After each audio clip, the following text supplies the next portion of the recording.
একটু পরেই কিন্তু শুরু হয়ে যাবে ম্যাচ কলকাতা নাইট রাইডার্স বনাম দিল্লি ক্যাপিটালস, যার জন্য অপেক্ষা করতে হচ্ছে কেকেআর ফ্যানদের অনেকটা দিন।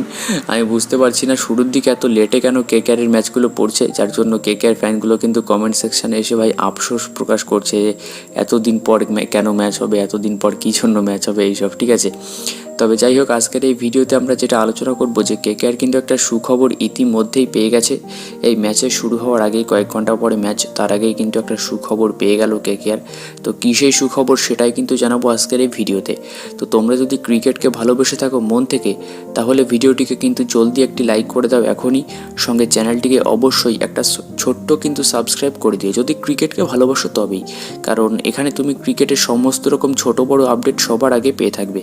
চলো তাহলে ভিডিওটা শুরু করা যাক। দেখো, প্রথম সুখবরের কথা বলতে গেলেই কেকেআরে, সেটা হচ্ছে যে আজকের ম্যাচে দিল্লি ক্যাপিটালসের হয়ে তোমার কুলদীপ যাদব খেলবে না। আর বিশাখাপত্তনমের মাঠে কিন্তু স্পিনটা মোটামুটি ভালোই ধরে, ভালোই কাজে লাগে, ভালোই হেল্পফুল হয় স্পিনের জন্য, খুবই সাহায্যের পিচ আর কি। ঠিক আছে, তো সেখানে কিন্তু কুলদীপ যাদবের না থাকা এটা কেকেআরের জন্য একটা বড় অ্যাডভান্টেজ। অন্যদিকে দিল্লির জন্য কিন্তু একটা বড় ডিসঅ্যাডভান্টেজ। এখনও পর্যন্ত যেটুকু জানতে পেরেছি যে কুলদীপ যাদব আজকের ম্যাচে খেলবে না। এবার অফিসিয়াল আপডেট তো এখনও কোনো পাইনি, এবার সেটা টসের পরেই আমরা জানতে পারবো যে সেই আদৌ খেলবে নাকি খেলবে না। তবে এখনও পর্যন্ত জানতে পারলাম খেলবে না, তাই তোমাদের ভিডিও বানিয়ে জানিয়ে দিলাম। তো এটা কিন্তু কেকেআরের জন্য বিশাল বড় অ্যাডভান্টেজ। তার মতো একটা prime bowler, prime spinner, Chinaman খেলবে না প্লেইং 11-এ, এটা কিন্তু কেকেআরের জন্য একটা বিশাল বড় একটা প্লাস পয়েন্ট।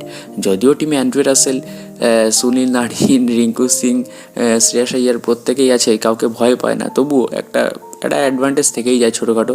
যাই হোক, তো এটুকুই ছিল আজকের এই ভিডিওতে। ভিডিওটা কেমন লাগলো অবশ্যই কমেন্টে জানিও, সঙ্গে পরবর্তী ভিডিও তোমরা কোন টপিকে চাও সেটাও কিন্তু অবশ্যই কমেন্টে জানিও।